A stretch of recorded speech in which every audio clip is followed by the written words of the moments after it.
Ponto de Vista. Apoio Grupo Mendes.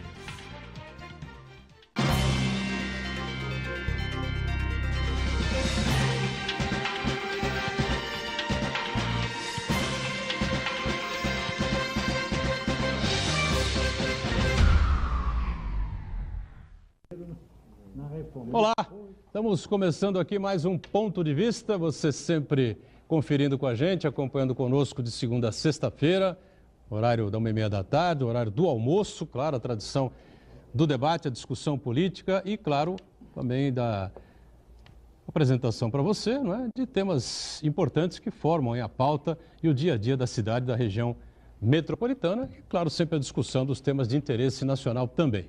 Reprise do programa, sempre aqui na Santa Cecília TV, de segunda a sexta, a partir das 20 horas, 8 da noite. Professor Iberê, professor de marketing político, aqui à minha direita, participa conosco, já com a gente aqui na bancada, para discutir e debater os temas importantes desta segunda-feira. Prazer revê-lo, tudo certo por aí, né, Iberê? Tudo, é sempre um prazer estar na companhia de vocês, é um prazer estar na companhia dos seus telespectadores. Marcos Santana lá na ponta, pilotando aí as redes sociais do Ponto de Vista, as transmissões que a gente faz por aqui e a sua participação por aí também, né? Tudo certo aí, Santana? Tudo bem, Edgar, eu gostaria de registrar nessa participação inicial a repercussão que teve a participação do secretário estadual de Desenvolvimento Social, Floriano Pêssaro, na semana passada, que ele participou aqui, ele anunciou que existe a possibilidade do PSDB abrir mão da candidatura própria na disputa pelo governo do estado e participar da chapa encabeçada pelo Márcio França. Ele deu essa declaração textual aqui no Ponto de Vista, eu repercuti no Jornal da Hora e, por sua vez, a grande imprensa nacional já começa a repercutir também essa informação. O Jornal Folha de São Paulo publicou 2 dias seguidos essa informação que promete mexer bastante aí com o tabuleiro político na sucessão do governador Geraldo Alckmin. A Folha de São Paulo só se enganou em relação ao jornal, né? Onde ele foi entrevistado, né? O Floriano Pêssaro, ele passou pelo Jornal da Orla na manhã da quarta-feira, concedeu uma entrevista lá ao Santana e depois veio aqui para fazer ao vivo o Ponto de Vista com a gente aqui, né? E ele deu esse gancho lá no Jornal da Hora, nós aproveitamos a presença dele ao vivo aqui e batemos nesse tema, essa possibilidade, né? Isso é uma coisa, realmente um fato inusitado. PSDB governando o Estado durante 24 anos, né? Completa agora no final do ano, ceder a vaga, né? Ou aderir, né? À vaga de candidato ao Márcio França e sair com o vice, né? E a Folha publicou que foi ele escolheu um jornal de Peruíbe. Na verdade, ele tinha uma atuação lá em Peruíbe, uma agenda em Peruíbe, inauguração, enfim, né, para fazer. Foi para lá, mas não escolheu coisa nenhuma. Ele foi questionado pelo Santana, não sei se o Carpentieri participou, não sei se... Os dois participaram lá, né? E acabou abrindo essa possibilidade, dando essa informação. Só que o Jornal da Hora circulou no final de semana e nós nos antecipamos aqui e já deixamos o gancho para a entrevista também mais completa que ele dava no Jornal da Hora. Você fez a correção lá junto à Folha, né, Santana? O jornalista da Folha de São Paulo ouviu o milagre, mas errou o santo, né? Disse que o Jornal da Hora está situado está localizado em Peruíbe, né? Todo mundo sabe que é aqui em Santos. Mas, na verdade, é um reconhecimento do trabalho que o jornalista tem que fazer a pergunta certa no momento certo para poder provocar a repercussão que a população espera, uma informação de qualidade. Eu diria que em São Paulo, na grande mídia, né, o pessoal não conhece Márcio França, né?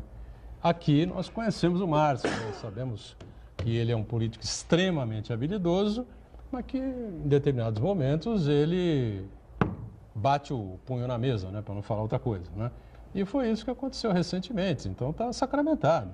O Márcio será candidato, assumirá o governo do Estado no lugar de Geraldo Alckmin, candidato à presidência, e depois ele deixou claro ao PSDB, não é? Quem está comigo, está comigo. Quem não está comigo, vai embora do governo, vai para a Assembleia Legislativa, vai para a Câmara Federal, seja lá para onde for. Se quiser fazer oposição, faça. Se quiser manter uma boa relação com o governo, mantenha. Já o presidente da Assembleia, Macris, né, veio recentemente dizer que a coisa vai ficar meio complicada na Assembleia. Então, até imagino mesmo, né, o PSDB na oposição, o Márcio vai saber lidar com isso, imagino eu, né, Santana?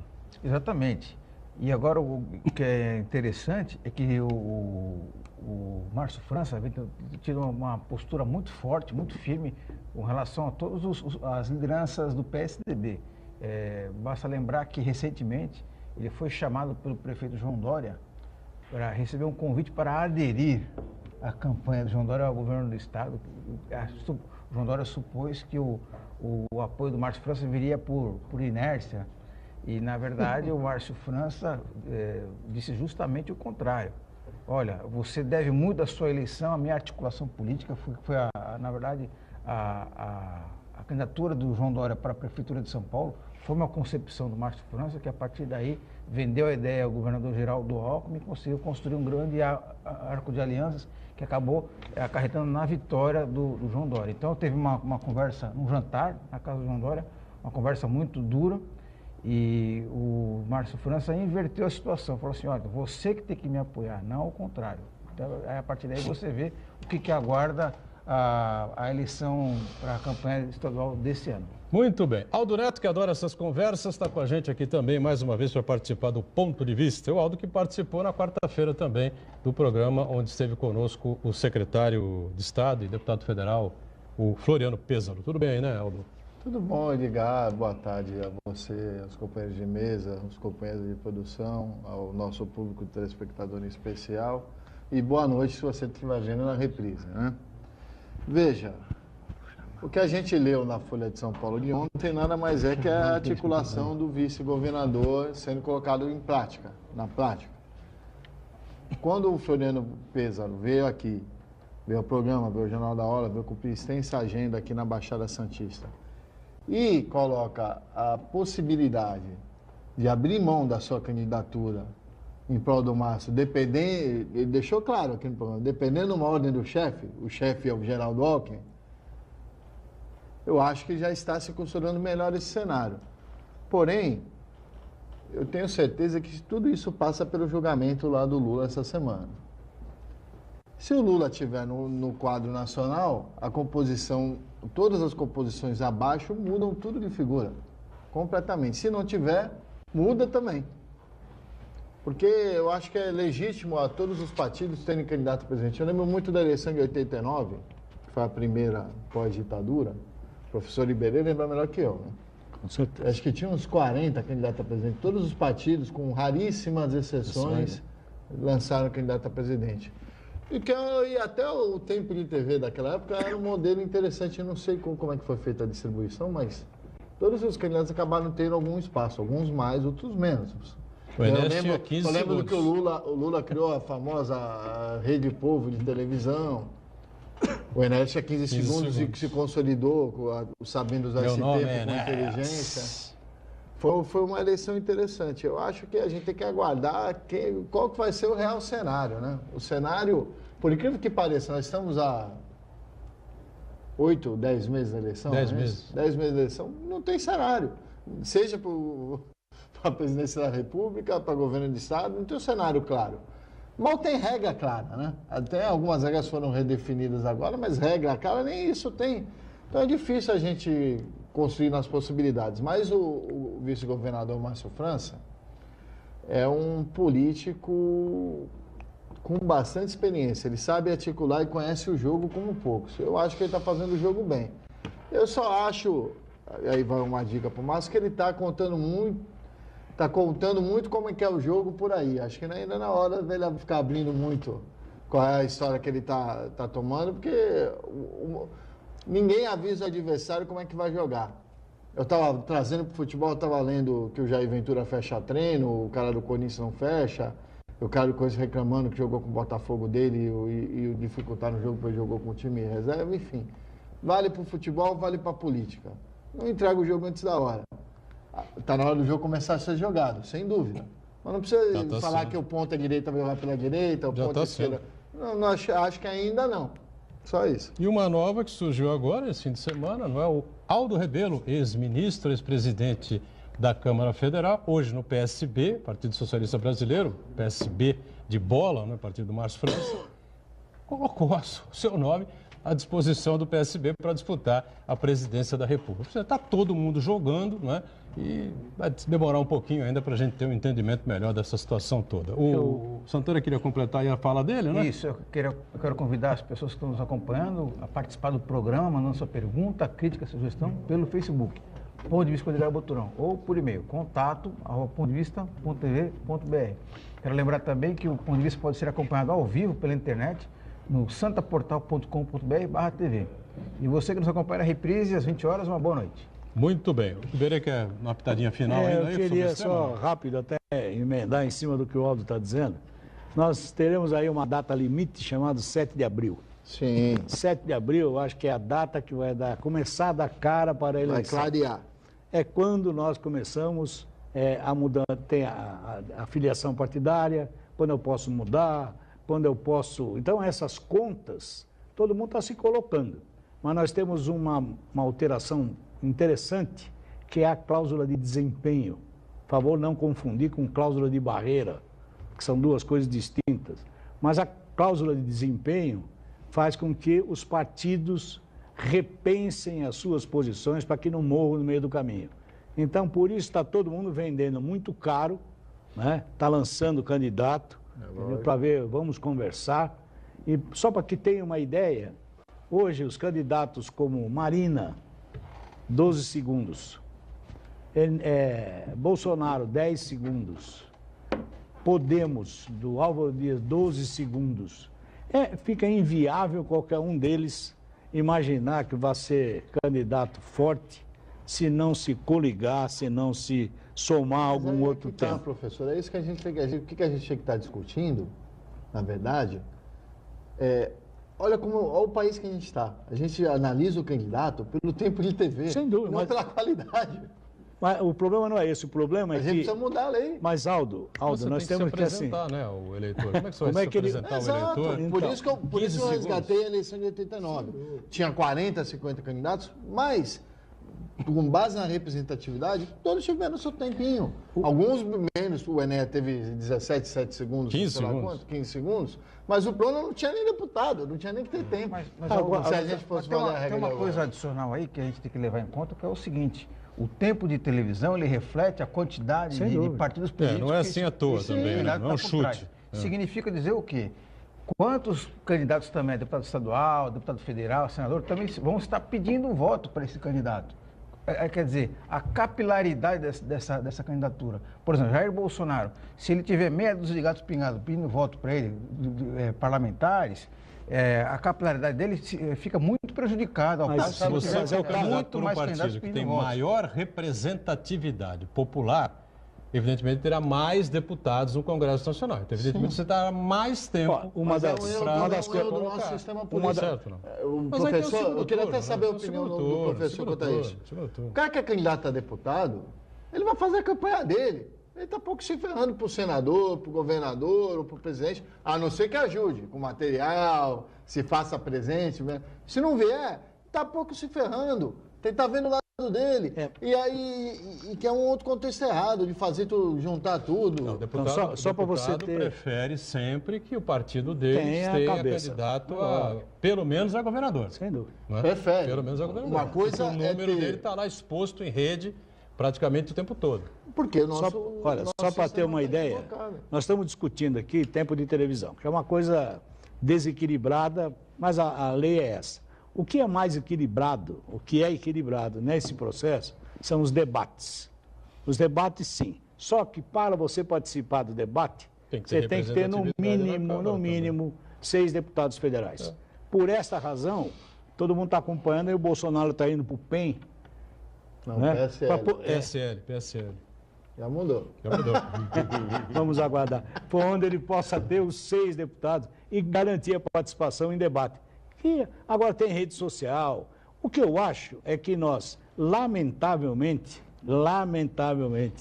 e aí vou me valer do tempo que eu acompanho política, reduzimos esse conceito de democracia a um único ato, o voto, o que é errado. Sim. Nós esquecemos o que é democracia. Eu só queria complementar, Edgar, também lembrando da eleição de 89, o candidato que ganhou a eleição de 89, acho que também era um dos que tinham menos tempo de TV Não foi em nenhum debate no primeiro turno, só foi no segundo. E foi presidente do Brasil. Será bom ou ruim? É uma outra discussão. Mas foi. Foi deposto, enfim, uma tragédia. Bom, Rodolfo Bonafim está com a gente aqui. O Rodolfo que é climatologista, não estou enganado não, né? Climatologista do grupo da ONG Amigos da Água, enfim, está sempre atento aí. O clima na política anda pesado, né, Rodolfo? Você percebe claramente. Acho que está mais difícil prever a política do que o do ar. Viu? Do ar está mais fácil, você acha? Está mais simples. Tudo bem? Menos difícil, né? Tudo bem, Edgar? Evidentemente, você brasileiro como cidadão, né, também acompanha aí as intempéries do dia a dia, as candidaturas estão colocadas, enfim, né? Como é que você está vendo esse quadro todo aí? Não, o que você pensa a respeito disso tudo, enfim? Bom, antes de mais nada, obrigado aqui, a você. Pela participação no programa, mais uma vez, a todos os nossos participantes e os nossos telespectadores. Lógico, eu participo, né, de uma ONG, que é Amigos da Água, que é uma ONG cidadã, né? Nós temos uma mensagem cidadã. Então, logicamente, que a gente, apesar de a gente ser apartidário, ser laico, não estar ligado a nenhuma religião também, nós precisamos estar acompanhando esse processo todo, porque, lógico, nós estamos no Brasil e somos pessoas como outras quaisquer, né? Somos cidadãos como qualquer um. E não somos mais nem menos, né? Todos são iguais perante a lei. Essa aqui é a realidade, né? Que deveria ser seguida, a gente sabe que não é bem isso na prática que funciona.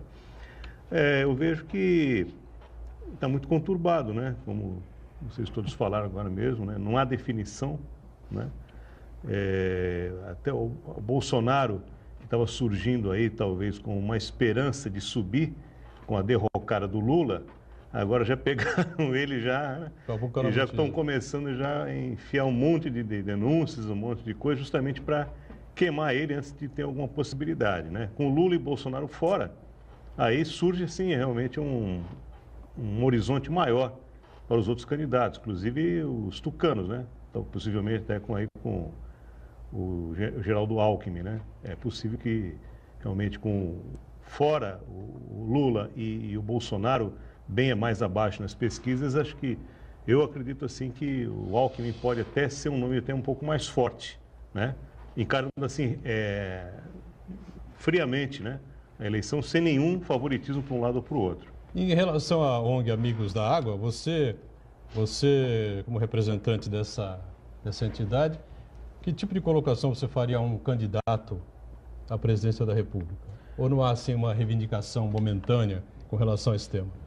Curiosamente, quem acompanha um pouco a Rede Globo, viu que a novela das 6 horas, né, que na verdade das 6h30, 7 horas, eu acho que ela... Deus salve o rei?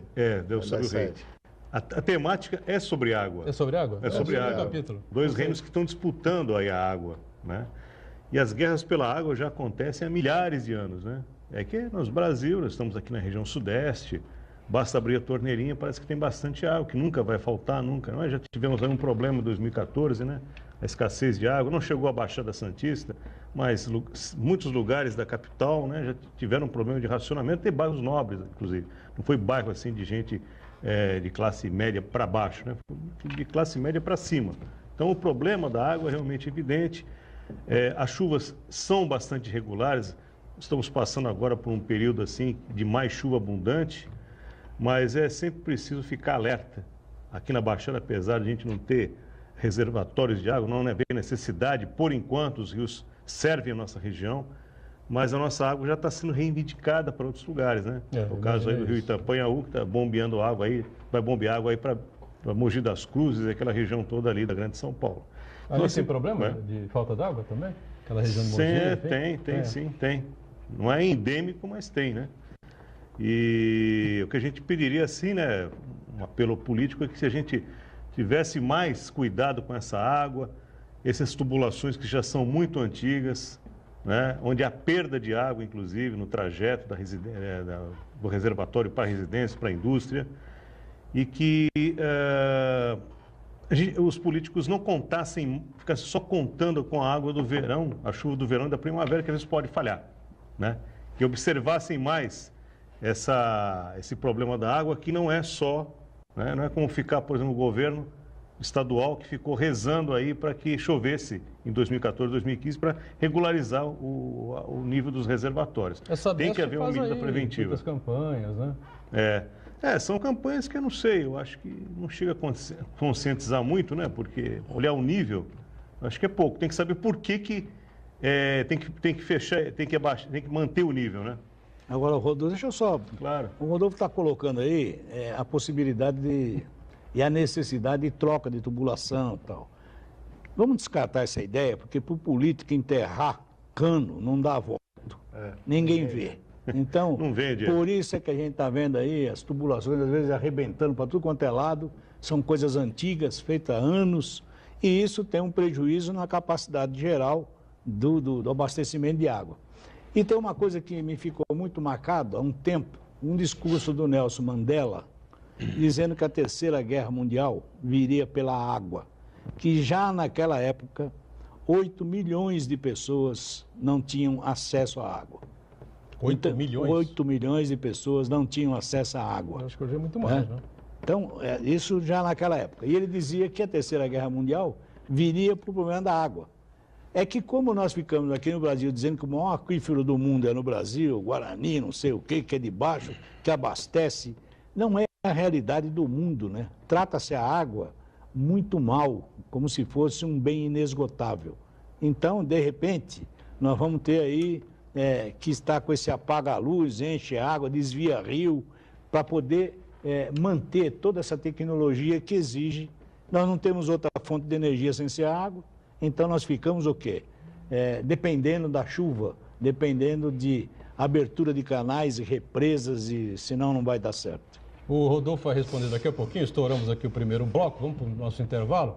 Uma pergunta interessante aqui que faz o Iberê. A gente já vê lá no Oriente Médio importação de água para lá, água para cá, a água vale realmente uma fortuna, né? No intervalo a gente na sequência retoma esse assunto bastante interessante. Já.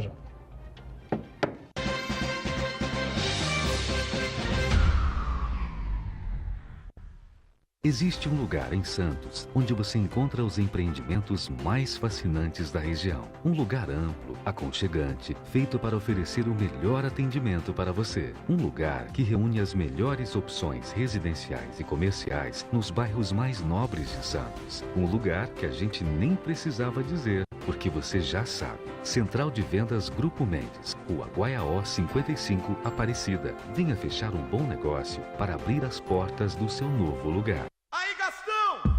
Tomando o seu banho, cantando no chuveiro. Não economiza água, vai gastando o dia inteiro. Na piscina ou no banheiro, com a mangueira ou com o chuveiro. Bote a mão na consciência, você é um cara maneiro. Essa água ostentação não combina com verão.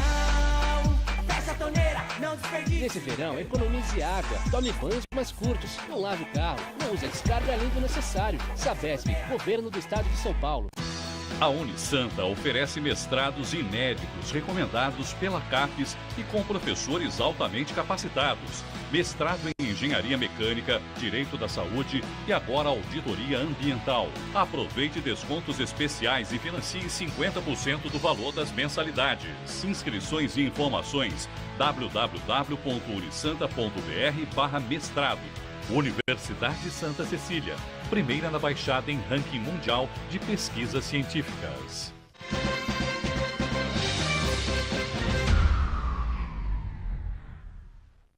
Muito bem, sequência aqui do nosso ponto de vista nesta segunda-feira. O Aldo Neto com a gente aqui, à minha esquerda, Rodolfo Bonafim, da ONG Amigos da Água, ele que é climatologista, Iberê, e o nosso Marcos Santana, atento aí às redes sociais. Alguns questionamentos já estão por aí, mas eu queria que o Bonafim então respondesse esse questionamento do Iberê, não é?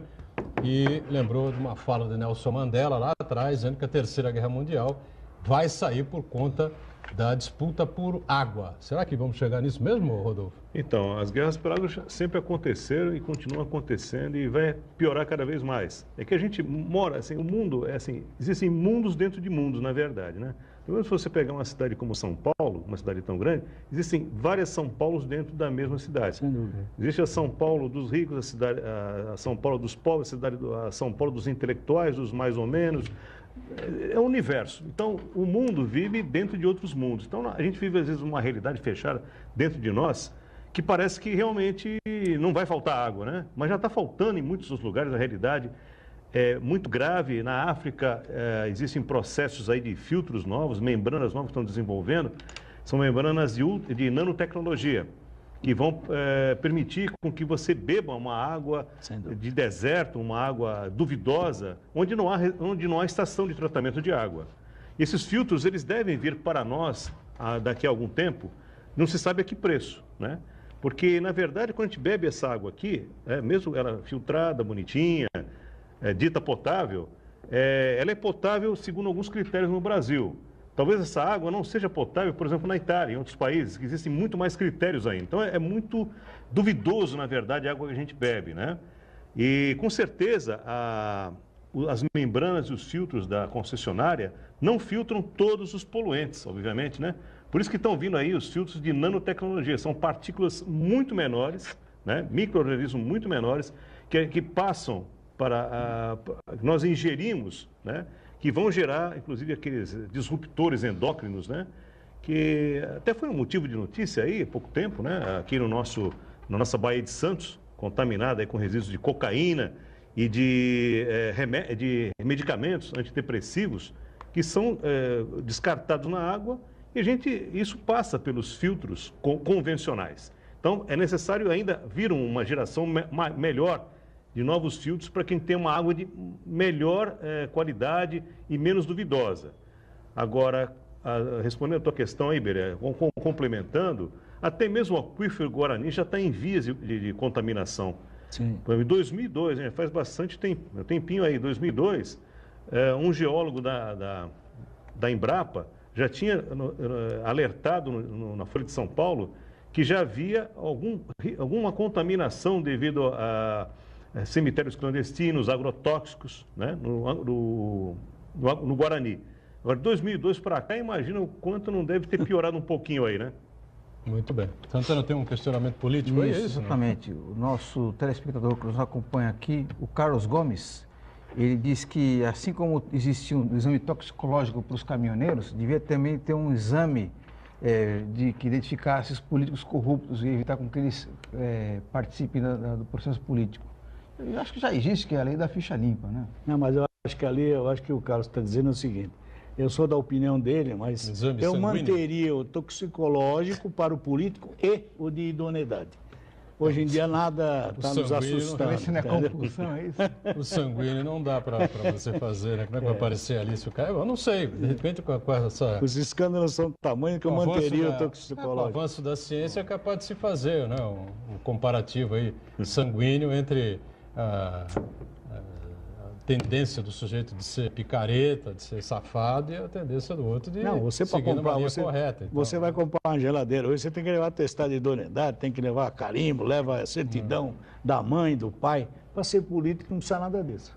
Diga, Eu gostaria de fazer um breve comentário com relação à questão da água, que o Bonafim citou que São Paulo, principalmente, sofreu muito com a redução do nível dos reservatórios, provocada pela falta de chuvas.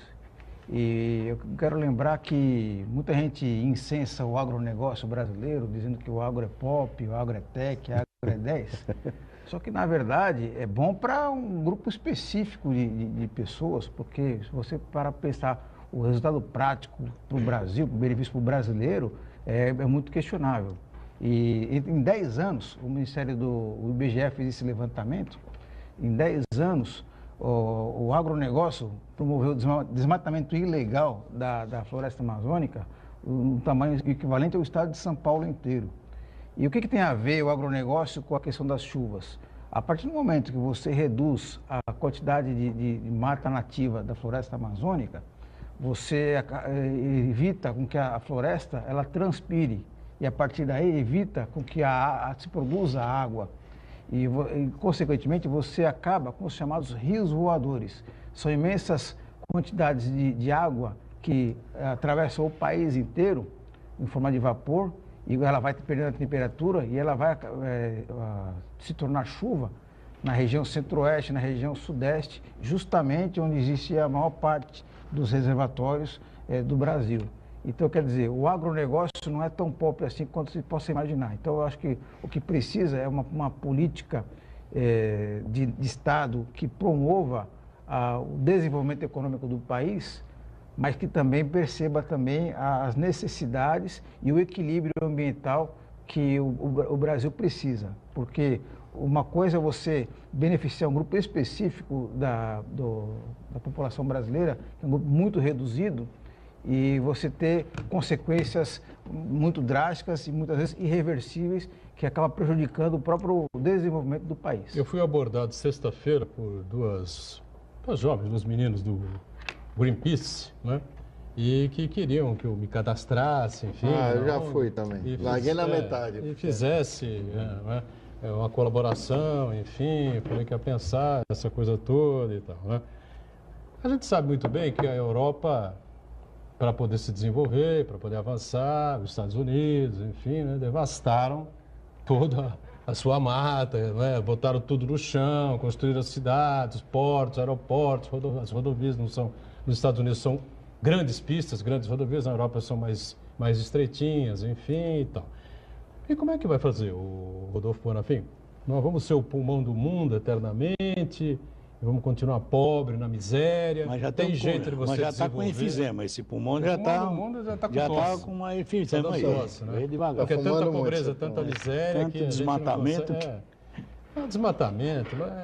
Eles desmataram e se desenvolveram. O Brasil desmata e se subdesenvolve. Quer dizer, é uma coisa que a gente não consegue compreender exatamente. Como é que faz para a gente ter um desenvolvimento econômico, que as pessoas possam ter uma renda razoável, enfim, nesse país de norte a sul, enfim, com essa questão toda que envolve o meio ambiente, a produção de chuva, água, essa coisa toda? O conceito de desenvolvimento sustentável ainda é algo desconhecido para a maioria de muitos mega empresários, né? Infelizmente, porque, lógico, eu como representante de uma entidade ambiental, vou, lógico, defender o lado da preservação, mas também a gente não pode ir contra o progresso, obviamente, né? A gente não pode, senão a gente vai acabar voltando antes da era colonial, pré-colonial, a gente vai fazer aí várias tribos aí e viver como os nativos, né?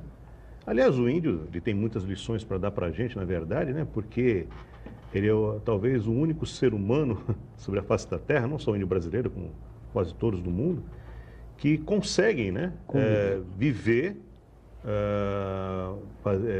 ter as suas necessidades realizadas dentro daquilo que eles acham que satisfaz, né? Porque, inclusive, a palavra satisfação, né, ela vem do latim, satis quer dizer preencher, né? E para uns, a satisfação basta um copinho de água, para outros tem que ser um balde cheio. Então, para eles, né, o modo de vida dele, um copinho de água já estava satisfeito. Então, eles são os únicos representantes da raça humana que conseguem conviver com a natureza sem agredir, né? Conviver em harmonia com os elementos da natureza. Infelizmente, nós não conseguimos ainda achar essa equação ou ajustar a equação que faz com que a gente seja menos agressivo. Até lembra a questão da febre amarela, né? Que a gente digita lá no Google febre amarela, vai vir um monte de sites de notícias, do G1, do R7, do UOL, que fala, mas não explica muito bem, né? Inclusive essa questão fala que o macaco está infectado e quem se embrenha na mata acaba sendo picado por um mosquito que já picou o macaco. Agora não fala que mosquito é esse, né? Será que é o mesmo mosquito que picou o macaco ou é outro mosquito? Aí que tá, a gente pesquisando vai vendo que, na verdade, existe um mosquito pai, vamos dizer assim, o pai da matéria, né? O primordial, né? Que é aquele que não aparece, né? Só aparece um macaco infectado. Pô, esse macaco não pode ser auto-infectado, né? Não fez uma eutanásia. Na verdade, existe um tipo de aemagogos, né? Primordial que vai picar esse macaco, preferencialmente, logicamente que existe uma quantidade muito maior de macacos do que seres humanos na floresta, então ele vai ser o prato principal, né? O primeiro alvo, e daí sim, né? Ele infectado, qualquer outro mosquito que pique ele na mata pode passar para aquele ser humano que está transitando ali naquele meio silvestre, né? Silvícola. E depois, voltando para a cidade, logicamente, que aí sim, sendo picado pelo Aedes, né? Aí sim, chegou no Aedes, acabou, né? Já era mesmo, né? O Aedes é que realmente sempre o grande vilão, é sempre que ele toma partido de tudo. Mas, na verdade, se a gente for colocar assim estatisticamente, em termos de probabilidade, não é por questão de ter alarme, né? Não é para a gente ficar alarmado, como a gente viu aí, as pessoas fazendo filas e mais filas antes de chegar a hora de vacinar. Né? Não é necessário todo esse pânico todo. Mas também, né, Rodolfo, aqui no Brasil, é interessante as soluções dadas no Brasil, né? Como nós não temos capacidade financeira de comprar vacina, distribuir, então nós vamos dividir metade com água, né? Eu vou pegar uma dose, vou dividir, você fica meio protegido, entendeu? Cachaça, isso é só né, no professor? Brasil. Essa coisa então assim, olha, aquilo que era para um, e ninguém explica absolutamente nada. Coitado do macaco, né? O macaco é que leva a culpa, entendeu? Na verdade, nessa discussão toda, nós temos aí um desmatamento porque nós temos uma política, nós não temos uma política de sedimentação do homem no campo. Até porque é uma tendência nós adotarmos, enquanto não terminarmos essas oligarquias que são os grandes latifundiários desse país, por isso não se faz uma reforma agrária, porque se você for olhar, toda vez que sai um escândalo esse da Lava Jato, o cara tem não sei quantos mil alqueires, não sei do que. Ora, esses são as mesmas famílias que estão lá no Congresso, são as mesmas oligarquias. Por esta razão, não se faz uma reforma agrária, não se investe na eletrificação rural, não se faz outra capacidade de armazenamento de energia, né? Não vamos estocar vento que nem a Dilma, mas dá para fazer um investimento grande na energia eólica, entendeu? E que está aí tudo jogado no chão, porque ninguém investe nisso aí. Então, por enquanto, ainda aquele terreninho, aqueles não sei quantos mil alqueires da família X, daquelas, né, que são as donas do Brasil desde o Império, né? Elas vão continuar, nós não vamos ter reforma agrária e vamos ter desmatamento. Eu queria só fazer um breve comentário sobre esse paradoxo que o Edgar apresentou aqui, de que o Brasil desmata e não consegue se desenvolver. Na verdade, doutor, eu acho que não existe um paradoxo. Esse resultado que o Brasil tem é uma consequência direta da pressão dos grupos específicos, do agronegócio, a bancada do boi, né? Do boi. Que pega o melhor que tem do poder público para se beneficiar e o pior entrega para a sociedade. Porque o Brasil tem uma das maiores reservas naturais do planeta, seja de minérios ou de vegetação.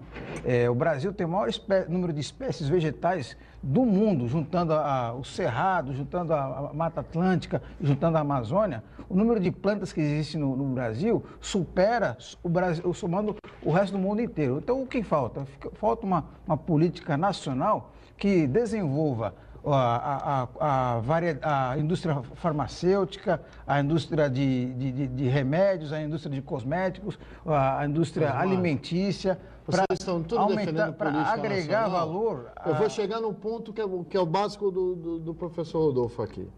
Aliás, você está defendendo até o PSOL hoje, professor Ribeiro. Eu? O teu discurso aí parecia o Marcelo Freixo na entrevista para Folha. É mesmo? Mas tudo bem. Eu não li, não perco tempo. Qual é a regra da água nesse país? Quem gere a água? Quem administra? Não tem. A prefeitura faz acordo com a Sabesp, a prefeitura não faz, é o Estado. Não existe lei. E olha, a gente tem até deputado ligado aí a essa questão e não tem lei, gente. Vamos lembrar. A guerra também. da água já aconteceu aqui em 197 com o prefeito Beto Mansur, para quem não lembra. E a que está acontecendo no Guarujá acontece no país inteiro e no estado de São Paulo. Precisa ter lei. Os caras estão lá fazendo o quê? Não, vamos Você está lembrar falando de também. reforma agrária e a água? Vamos lembrar também que esse desenvolvimento, que não acontece aqui, também é fruto da pressão dos grupos estrangeiros que estão sem dúvida. Com certeza, pressionando eu ia dizer mais demais ou menos até. isso. Por que o Greenpeace não muda de áreas, volta os seus vetores, né, os seus canhões para a Europa, para os Estados Unidos? Como é que vai fazer? Põe Nova York abaixo, pô. Vai lá, recupera, baixa tudo. Quantos prédios tem aqui que foram construídos e que não deviam ser feitos? Não sei. Um monte deles. Edgar, não enche o nosso saco aí por causa do Rio Tietê? O Rio Tietê é uma vergonha, né? O Rio Tietê é uma vergonha, né? O governo do estado tenta fazer e acaba não chegando Vamos nunca. poluir a Billings, né? A mesma situação. Vai poluir a Billings? Tem um projeto de despoluir a Billings. Despoluir a Billings, né? A Billings. Na verdade, o que o Marcos está dizendo aqui é uma coisa interessante. O Brasil é riquíssimo em fauna, é um país com uma flora, com o pulmão do mundo, o maior aquífero. O que falta? Simples. Vergonha em quem dirige esse país. Não, desculpa. Só. Não falta isso não. Falta vergonha e quem coloca esses caras lá? Que é a gente, é o povo. Isso daí é os grandes grupos. É fácil culpar o político. Quem colocou o político O lá? predomínio das grandes nações é evidente. Apesar desse entusiasmo Por que a América Latina inteira, Esse a América entusiasmo. Latina inteira não se desenvolve, não avança, enfim? Porque vivemos embaixo do manto norte-americano. Como é que se escapa disso? Como é que você Então, foge aí, disso? esse entusiasmo do Aldo é o seguinte, é aquilo que eu falei no início, nós reduzimos o que seria uma belíssima democracia a um ato de apertar o botão. Sim, a perfeito. democracia é apertar o botão, só isso. E não é voltar a isso. falar de educação. E não de é educação de isso uma base, democracia. Reduzimos a isso. Então fica. E a meia assim, e como eles são muito hábeis, eles já descobriram que eles podem fajutar aquela maquininha que eu aperto lá, e aí você aperta no C e elege o D. E assim nós vamos indo. Esse é o Brasil. Por falar nos Estados Unidos, o Donald Trump é um inimigo mortal desses grupos todos aí que defendem o meio ambiente, não acredita, diz que é uma mentira essa coisa da mudança, alteração climática, enfim, vamos pro intervalo.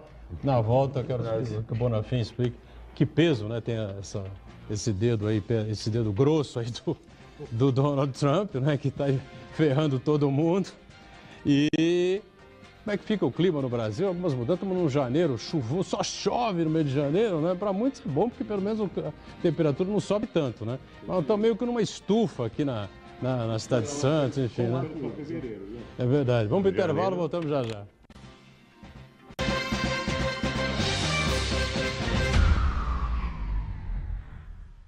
Existe um lugar em Santos onde você encontra os empreendimentos mais fascinantes da região. Um lugar amplo, aconchegante, feito para oferecer o melhor atendimento para você. Um lugar que reúne as melhores opções residenciais e comerciais nos bairros mais nobres de Santos. Um lugar que a gente nem precisava dizer, porque você já sabe. Central de Vendas Grupo Mendes, Rua Guaiaó 55, Aparecida. Venha fechar um bom negócio para abrir as portas do seu novo lugar. Aí, Gastão!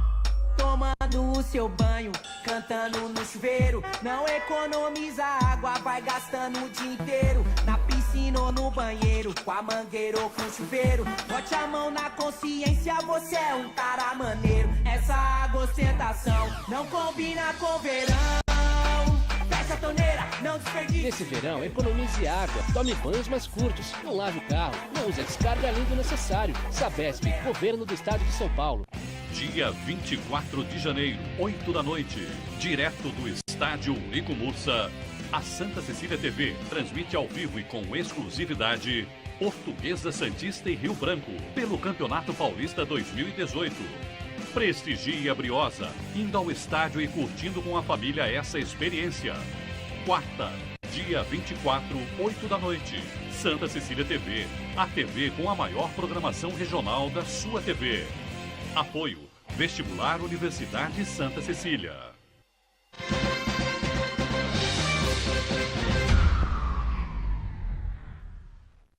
Muito bem, eu fechei o bloco inteiro falando aí do peso pesado que é o Donald Trump, né? Nessa batalha que ele trava contra os ambientalistas. Ele diz que não existe nada disso de mudanças e alterações climáticas, que é uma coisa natural da humanidade mesmo, enfim, da história do globo terrestre, enfim, dos bilhões de anos. Vamos enfim, convidar enfim, o né? presidente Trump para morar lá na ponta da praia quando tiver... Quando tiver as ressacas. Vamos lá. Aliás, podia colocar o promotor público da URI também morando lá, né? E como é que ficam esses guerreiros, aí, os lutadores, aí, os Greenpeace da vida, enfim, e todos os outros países que defendem, né, a preservação do meio ambiente e que defendem menos gases poluentes, essa coisa toda, uma redução nas indústrias, modificações com os filtros, enfim, para evitar maior poluição, com essa trancada aí que o homem mais poderoso do planeta dá em todos eles. É lógico que quem defende quer dizer, quem é contra, né, a mudança climática, como o Trump, ele, lógico, está se aproveitando da situação, um inverno rigoroso nos Estados Unidos, na Europa, até nevou no Saara, ele deve estar assim, rindo, dando saltos assim no chão, até o teto. Mas isso não quer dizer nada, porque tempo não é clima, clima não é tempo. Tempo é o que acontece agora, que vai acontecer daqui a 3 dias, né? Isso é um inverno. Aconteceu. Uma criança, por exemplo, ela pode ter notas muito altas no final do ano, ter uma média boa para passar, mas isso não significa que em algum momento ela teve uma nota baixa, que é média, né? Clima é média, né? Então, isso que está acontecendo nos Estados Unidos pode ser, inclusive, até essa neve no Saara, fruto justamente da mudança climática e pelo próprio aquecimento global. Mas o Trump disse que não é. Claro, porque... É mentira. O interesse dele é outro, lógico, né? Bom, eu acredito que também, aí não existe só o fator interesse, né, dele. Existe também o fator também burrice, né? Porque realmente o Trump, ele é uma pessoa limitada, né? Desculpe falar, mas ele é um cara bastante limitado. Ele é fruto, professor, se me desculpe interromper, é fruto da grande democracia norte-americana, que o cara não é obrigado a ir votar. Então, ele retrata a realidade do que o povo americano queria, dá para contestar.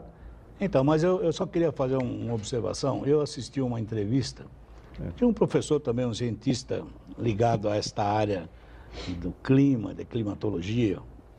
E me desculpa, professor, eu não entendo absolutamente nada disso, mas ele, com citações, desconstruiu toda esta ideia da camada de ozônio, de aquecimento global. Ele desconstrói aquilo tecnicamente. É de uma universidade, não sei qual, não me recordo agora. Brasileira? Eu acho que parece que é muito... Quem é? Universidade Federal de Alagoas, eu acho. Eu acho que é isso. Professor Molion. Então, ele, com muita calma, alguém que estava entrevistando perguntava, e o aquecimento? Ele falou, isso aqui foi criado em tal coisa, não existe isso. Quer dizer, ele desconstrói toda essa neura que foi criada, né? Eu acho que tem que ter um meio termo aí, não defendendo nem o Trump, nem nada disso. É que, na verdade, eu assisti essa entrevista e fiquei um pouco intrigado pelas afirmações que ele fazia, né? Provando por A mais B que muitas coisas são neuróticas, né? Quer dizer, como o pum das vacas, né? Aquelas, sabe, umas coisas meio malucas. Então, nós começamos a criar essa neurastenia, né? Mas, professor, clima. mas então... uma coisa que a gente tem que parar para pensar é que se a gente pensar que o mundo cada vez mais se consome produtos industrializados, até existe um estudo que se o mundo inteiro tivesse o nível de consumo dos Estados Unidos, que é um país que consome bastante produtos manufaturados, produtos industrializados, transforma as matérias-primas em produtos industrializados, se o mundo inteiro tivesse o nível de consumo dos Estados Unidos, seria preciso 10 planetas Terras para poder abastecer esse nível de consumo. Então, é impossível a gente não imaginar que isso aí não vai ter impacto no meio ambiente. Então, mas todas essas afirmações... Em termos de redução da quantidade de água... O aquecimento global é do hemisfério, da linha do Equador para baixo. Então, todo mundo aí tem que se preocupar com o aquecimento global. Ninguém pode avançar, ninguém pode crescer, é subdesenvolvimento total. E a África, né? É a África. Então, você traça a linha do Equador. Então, os países desenvolvidos do mundo criaram essa doença chamada aquecimento global, mudanças climáticas e tal. Para o mundo que fica abaixo da linha do Equador, não nem pensar em se desenvolver, porque eles destruíram o que era deles lá em cima. Tá certo? Estados Unidos, o Canadá não, né? Nem tanto. O Canadá não. México também não. Mas a Europa inteira, também devastaram tudo que podiam devastar, enfim, aí nas grandes cidades constroem lá os parques, preservam os parques, aquela coisa toda, praças bonitas e tal, não sei o quê. E ficam em cima aqui de nós, né, pobres mortais, países pobres, né, que vivemos discutindo e fazendo esse debate. Que pode, evidentemente, em toda a história, um fundo científico. Um fundo científico, e claro, uma razão de ser. Mas talvez o que esse cientista de Alagoas queira dizer é mais ou menos isso que eu estou dizendo aqui a grosso modo, entendeu? Existe o problema? Existe. Só que é vendido sem dúvida, do hemisfério do Equador para baixo como se fosse uma tragédia do mundo. Enquanto nos Estados Unidos e na Europa... Ele prova por A mais B, por dados, inclusive. Na China, então, meu amigo? Ai, cara, não. Na China, como é que é isso aí? Pequim é o lugar mais poluído do universo, talvez, né? É irrespirável, Pequim, né? Em toda a história da ciência, sempre houveram aquelas correntes de uma maioria e sempre aqueles contra. Sempre foi assim. E sempre será, né? Existe também, assim, o meio acadêmico é um meio muito invejoso e muito ciumento. Então tem, assim como o político briga pelas verbas parlamentares, né? O cientista também briga pelas verbas de auxílio-pesquisa, de pós-graduação, de pós-doutorado, aquela coisa toda, né? E tem alguns que se sentem lesados com isso, né? Não receberam tal, porque eu não curto aquecimento global, acho que isso é uma besteira, né? Vai para o lado da teoria da conspiração, né? Que os países ricos conspiram, né, para que os pobres não se desenvolvam, né? Eu acho assim, existem muitas evidências, o grupo do painel intergovernamental de pesquisas climáticas, IPCC, existem brilhantes cientistas, é uma maioria, né? Não é um consenso, obviamente, mas é uma grande maioria, existe muita gente séria empenhada nisso daí.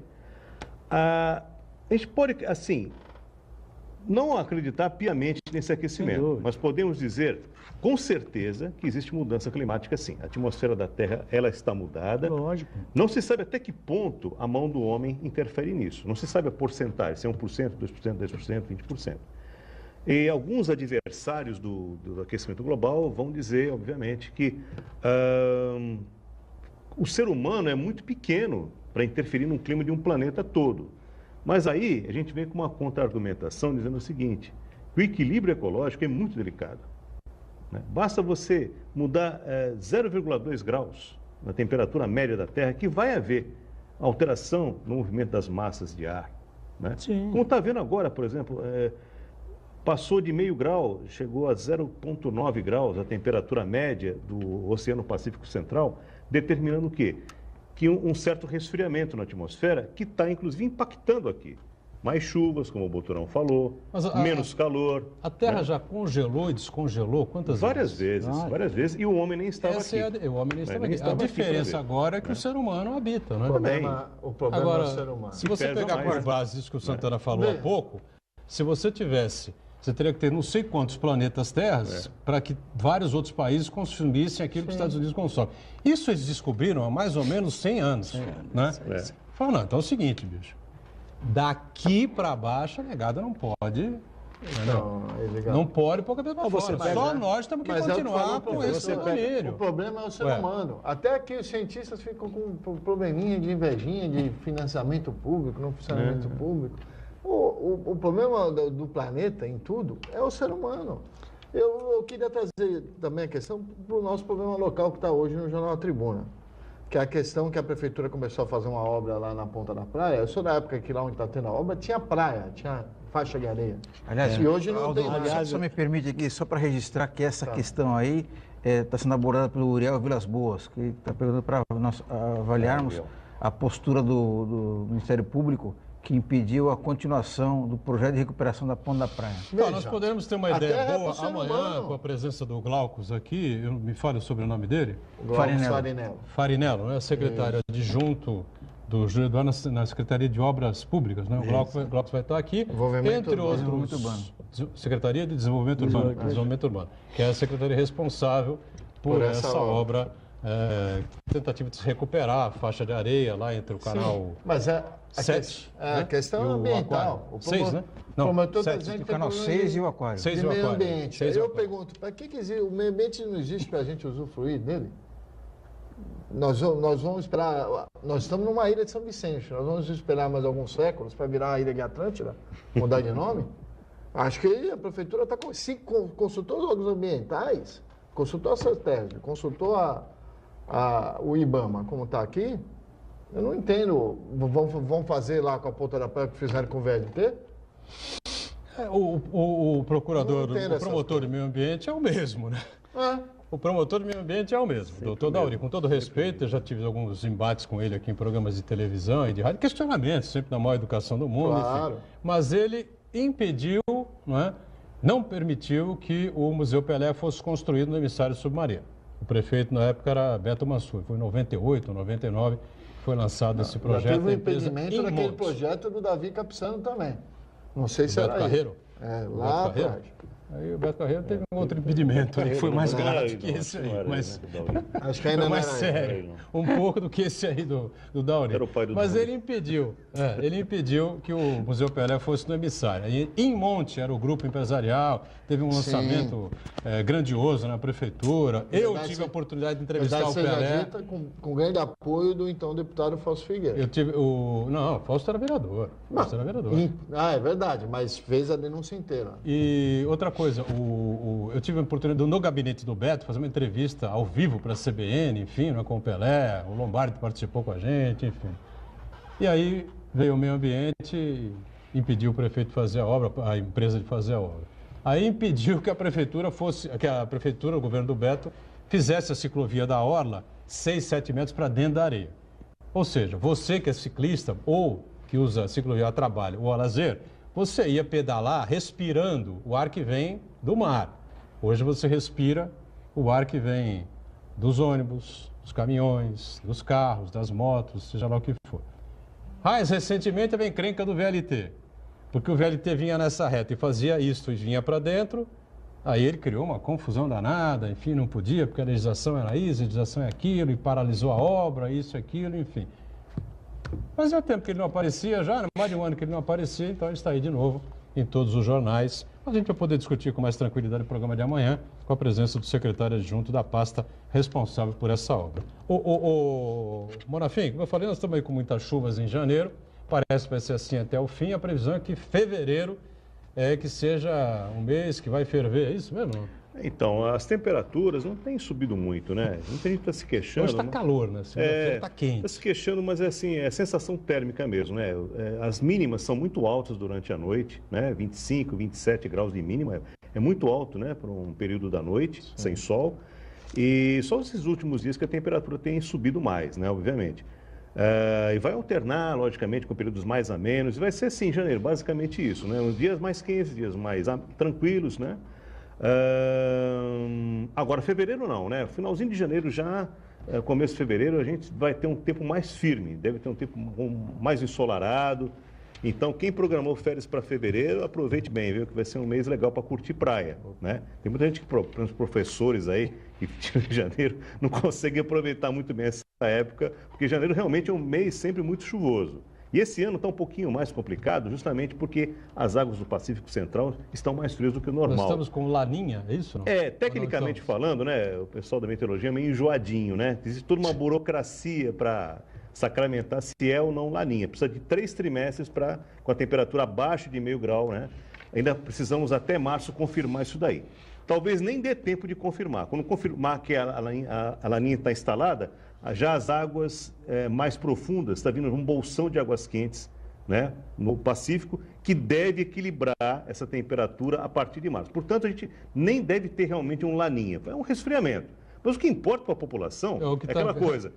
Foi a frente fria que chegou, foi uma área de baixa pressão que fez aquela chuva e alagar tudo. Não importa que alagou, né? E o que importa é que realmente esse resfriamento, seja laninha ou não, está impactando no clima da nossa região, com certeza. E esses sites aí que a gente acompanha diariamente, alguns deles fazem previsão por até 15 dias, enfim, do tempo em um determinado lugar. É possível isso? Não é. Está vindo uma tecnologia aí, vai demorar ainda mais alguns anos, que se realmente ela vingar, uma computação de altíssimo nível, não é computação quântica, mas outra computação, que vai tornar esses supercomputadores aí do INPE, dos Estados Unidos, até da NOAA, obsoletos. Que vai prever, assim, a promessa que fizeram, né? Não é isso que eu estou falando, né? Que vai, tipo, daqui a 2 horas vai cair uma trovoada no Gonzaga. Daqui a meia hora vai chuviscar em São Vicente. Vai chegar esse nível. Mas, por enquanto, vai ser como a gente está vendo aí nos sites aí. 15 dias de previsão do tempo é muito arriscado. a probabilidade é muito pequena, né? E como disse o Alex Frutuoso, né, da Record, falou assim, do jeito que está a previsão, fala assim, olha, céu parcialmente nublado, com chuva a qualquer momento. Até eu faço essa previsão, isso que ele disse. Por enquanto, está nesse nível ainda, não temos ainda um nível muito refinado, mas vai chegar o dia que talvez a gente tenha uma previsão muito mais certa do que hoje. Gostaria de aproveitar rapidamente, só para mandar um recado aqui, que dia 18 agora, a partir das 19 horas, na casa de Martim Afonso, em São Vicente, vai ser lançada a exposição, quinta-feira agora, né? Onde tudo começou. É um projeto do coronel Elcio Rogério Secomandi, né? Que tem aquele projeto dos fortes, né? Das fortificações, e que vai ter a participação do Miguel Escandon, que é o presidente da ONG Amigos da Água, que vai levar uma maquete da Fortaleza da Barra Grande nessa ocasião. Hein? Todo mundo está convidado, em Estrada Franca. Muito bem. Obrigado pela presença com a gente aqui, pelas dicas, pelas orientações mais uma vez, Rodolfo. Até uma outra, viu? Valeu. Muito obrigado pela participação, eu que agradeço, em nome da ONG Amigos da Água. Então, uma boa tarde para todos os nossos amigos aqui que participaram com a gente aqui. Obrigado ao Aldo e ao Iberê, que estão sempre com a gente aqui. Marcos Santana também diariamente acompanhando aí as redes sociais. A gente juntos, de segunda a sexta, sempre ao vivo, 1h30 da tarde, que o Ponto de Vista, reprise aqui na Santa Cecília TV, sempre às 8 da noite. Valeu, obrigado, gente.